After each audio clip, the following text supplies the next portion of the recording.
What were Moses and Elijah discussing with Jesus during the Transfiguration? This is the question that we seek to answer today as we continue our verse-by-verse study of the book of Luke on Walking Through the Bible.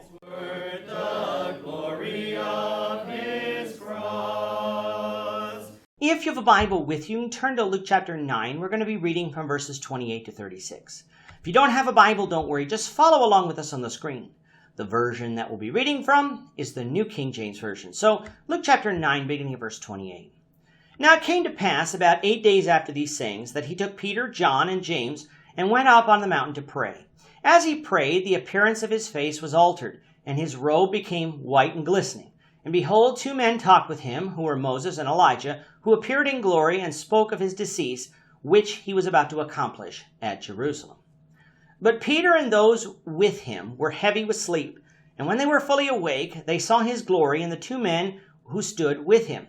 Then it happened, as they were parting from him, that Peter said to Jesus, Master, it is good for us to be here, and let us make 3 tabernacles, one for you, one for Moses, and one for Elijah, not knowing what he said.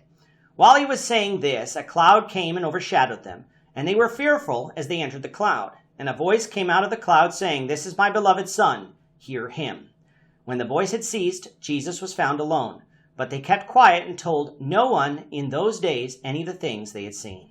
The Transfiguration of Jesus is such an amazing story, for in it we get the only glimpse while Jesus is on earth of his magnificent, glorious body. While here, he was the son of a carpenter and looked poor. In heaven, he had no such image. Luke tells us that this came to pass about 8 days after the sayings recorded in verses 18 to 27 of the chapter. At first glance, there appears to be a contradiction between Matthew and Mark's version of events, for both of them say that it takes place 6 days after these sayings.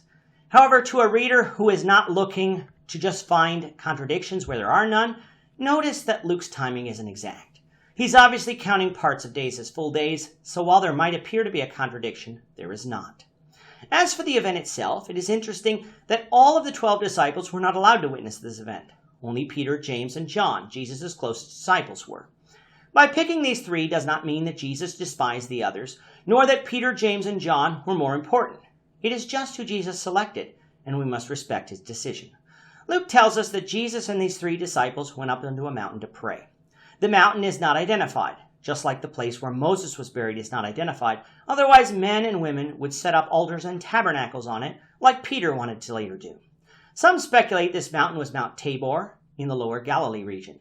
Others believe it could be Mount Hermon, the mountain near Caesarea Philippi, where Peter would have made that confession earlier on in chapter 9. What mountain this is not important.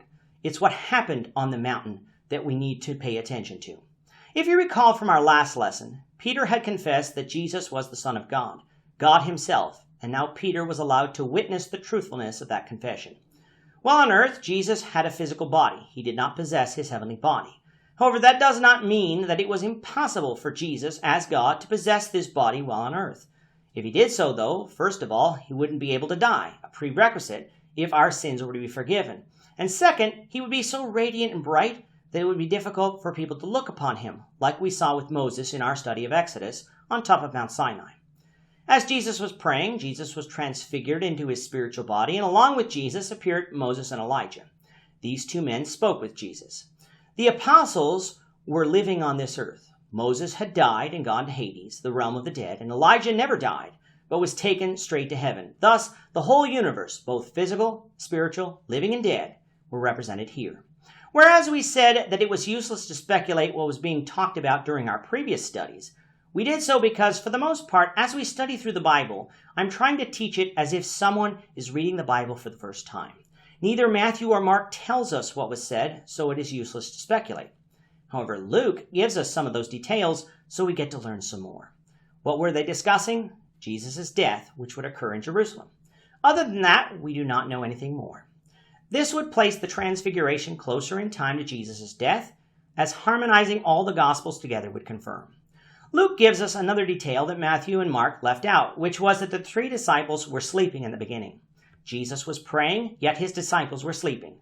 We've seen this before in our studies of the Gospels occurring on the night of Jesus' arrest.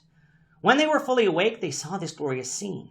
Peter, yet again quick to speak, thought that the purpose of seeing this was so that they could worship Moses, the lawgiver, Elijah, the mighty prophet, and Jesus, the Son of God.